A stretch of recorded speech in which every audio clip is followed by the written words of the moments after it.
Kita masuk kepada hadis Nabi SAW tentang bagaimana kondisi seseorang pada saat dibangkitkan pada hari kiamat. Sabda Nabi SAW di dalam hadis riwayat Muslim nomor 2860. Pada saat beliau berkhutbah, beliau mengatakan, wahai sekalian manusia, sungguhnya kalian pasti akan dihimpunkan di padang mahsyar di hadapan Rabb kalian dalam keadaan telanjang kaki, telanjang badan, dan tidak tersunat. Ketahuilah bahwa sesungguhnya orang pertama yang akan diberikan pakaian adalah Ibrahim alaihissalam. Dan ketahuilah bahwa sesungguhnya nanti akan didatangkan beberapa orang dari umatku pada hari kiamat, lalu mereka diseret ke kiri, tidak boleh bertemu dengan aku, maksudnya kata Nabi SAW. Maka pada saat itu aku berkata, ya Rabb, mereka adalah sahabat-sahabatku. Lalu Allah subhanahu wa ta'ala menjawab melalui lisan para malaikat, sesungguhnya kamu tidak tahu apa yang mereka lakukan sepeninggalmu. Kata para ulama hadis, yang dimaksud adalah adanya beberapa sahabat yang sempat syahadat pada saat Nabi SAW diutus. Kemudian pada saat Nabi SAW meninggal, maka mereka murtad. Kalau anda pernah mempelajari atau pernah baca sirah nabawiyah, pada saat Nabi SAW meninggal, maka seluruh jazirah Arab murtad, kecuali 3 kota, Madinah, Mekah, dan Taif. 3 kota ini subhanallah yang tetap dalam Islam. Yang lainnya semua umumnya murtad, tinggalin agama, padahal tadinya sudah beriman, gitu kan?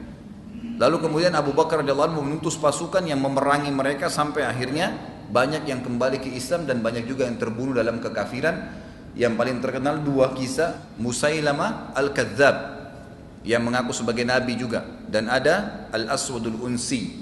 2 ini pemimpin suku, di bawah mereka ada 100.000 orang dan semuanya mengakui keduanya sebagai nabi, murtad dari agama Islam. Jadi seperti itu kurang lebih ya gambarannya. Kemudian ada hadis Nabi SAW yang lain, kata Nabi SAW kepada Aisyah, wahai Aisyah, sesungguhnya kita akan dibangkitkan pada hari kiamat dalam kondisi telanjang kaki, telanjang badan, dan tidak tersunat. Lalu kata Aisyah, ya Rasulullah, kalau begitu setiap orang akan lihat satu sama yang lain, laki-laki dan perempuan telanjang gak pakai pakaian, pasti mereka saling lihat.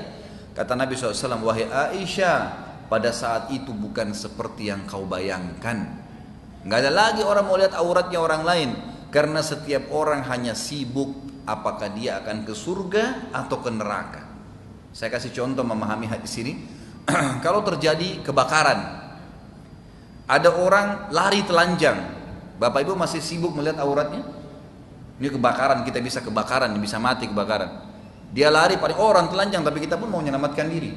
Atau musuh lagi nyerang, atau terjadi gempa, atau terjadi banjir yang besar, orang sudah nggak pikir syahwat lagi. Itu contoh rasional dunia ya. Di akhirat nanti lebih dahsyat daripada itu,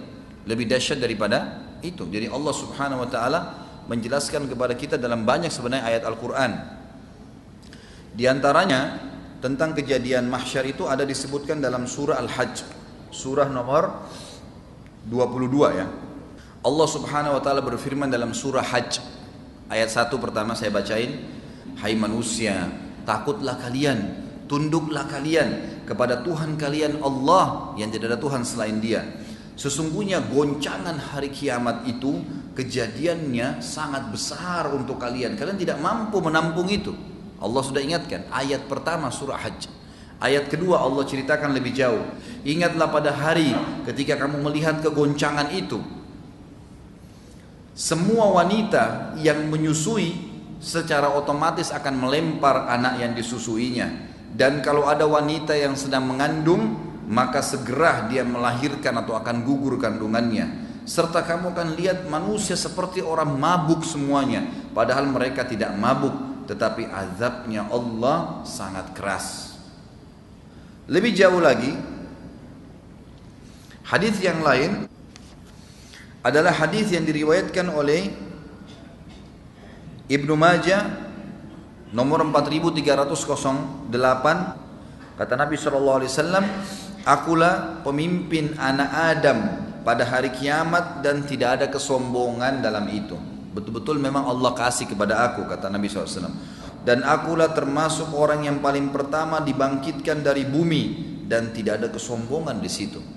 dan akulah orang yang pertama akan memberikan syafaat pertolongan, dan orang yang pertama syafaatnya dikabulkan. Perkataan ini tidak diikuti dengan kesombongan. Begitu pula bendera alhamd, pujian akan ada di tanganku pada hari kiamat, dan itu juga tidak diikuti dengan kesombongan. Hadis ini menjelaskan kepada kita tentang orang yang paling pertama dibangkitkan hari kiamat adalah Nabi Muhammad SAW. Dibelahkan bumi itu. Lalu kata Nabi SAW dalam hadis yang lain, hadis sahih riwayat ahli sunan, nanti di mahsyar setiap orang akan dibangkitkan dalam keadaan mereka tenggelam dengan keringatnya sesuai dengan kadar dosanya. Ada yang tenggelam sampai di mata kakinya, ada yang tenggelam sampai di lututnya, ada yang tenggelam sampai di perutnya, ada yang tenggelam sampai di dadanya, ada yang tenggelam dengan keringatnya sendiri sampai Allah datang menghakimi mereka. Ini sebuah hadis menjelaskan tentang kondisi mahsyar. Pada saat itu dalam hadis Bukhari juga dijelaskan matahari akan mendekati kalian hanya sejarak sekian mil, nggak disebutkan 1 atau 2 mil tapi sekian mil, jadi sangat panas. Maka manusia semuanya berkeringat pada saat itu. Ini hadis yang menjelaskan tentang keadaan mahsyar. Lalu hadis yang lain riwayat Bukhari Muslim menjelaskan ada 7 golongan yang selamat, tidak kena panas pada saat itu. Dan ini adalah orang-orang yang beriman saja. Yang pertama, kata Nabi SAW, ada 7 orang yang akan dinaungi oleh Allah, tidak ada naungan kecuali naungannya. Selamat dari panas pada saat itu adalah imam yang adil, pemimpin yang adil. Yang kedua adalah anak muda yang tumbuh dalam ketaatan Allah subhanahu wa ta'ala, beribadah kepada Allah. Makanya ini pentingnya mendidik anak-anak kita dalam keadaan saleh. Yang ketiga adalah orang yang saling mencintai karena Allah, berpisah karena Allah. Yang keempat, seorang laki-laki hatinya terikat dengan masjid. Yang kelima, seseorang berinfak dengan tangan kanannya sampai tangan kirinya tidak tahu. Dan yang keenam, seseorang yang dipanggil untuk berzina lalu dia meninggalkan perzinahan tersebut oleh pasangan yang kaya dan juga memiliki jabatan kecantikan atau kegagahan tapi dia menolaknya. Dan yang ketujuh, orang yang mengingat Allah sendirian kemudian dia menangis karena Allah subhanahu wa ta'ala. Inilah golongan yang tidak akan kena panasnya mahsyar pada saat itu. Pada saat itu kata Nabi SAW, semua manusia akan kesusahan. Kata Nabi SAW, pada saat manusia sudah jenuh di mahsyar, mereka kepanasan semua, maka mereka mendatangi Adam AS. Lalu mereka berkata, wahai Adam, engkau ayah kami, engkau manusia pertama, maka mintalah kepada Allah agar datang menghakimi kami ke surga atau ke neraka. Lalu kata Adam, saya tidak berani. Hari ini Tuhanku murka, belum pernah murka sebelumnya seperti ini. Dan aku sendiri pernah berbuat salah, memakan buah khuldi, walaupun aku sudah bertaubat kepada Allah. Nafsi diriku sendiri. Coba pergi ke Idris, Nabi setelahnya. Wahai Idris, kaulah yang telah diberikan maqam, tempat yang tinggi oleh Allah. Kamu Nabi yang kedua dan seterusnya. Banyak kelebihan. Lalu kemudian Idris berkata, saya tidak berani Tuhan, saya murka hari ini, belum pernah murka sebelumnya seperti ini. Maka selamatkan diriku sendiri.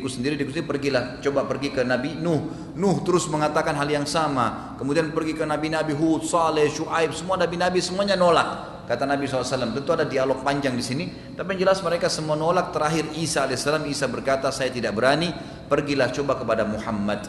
Kata Nabi SAW, apakah kalian tahu nanti bagaimana orang hari kiamat tahu kedudukanku? Para sahabat mengatakan Allah dan Rasulnya lebih tahu. Kata Nabi SAW, mereka akan mendatangiku setelah Isa. Lalu mereka mengatakan, wahai Muhammad, orang-orang semua pada dengar, engkaulah Nabi terakhir, engkaulah Nabi penutup, engkaulah yang telah diangkat oleh Allah sebagai pemimpin anak Adam.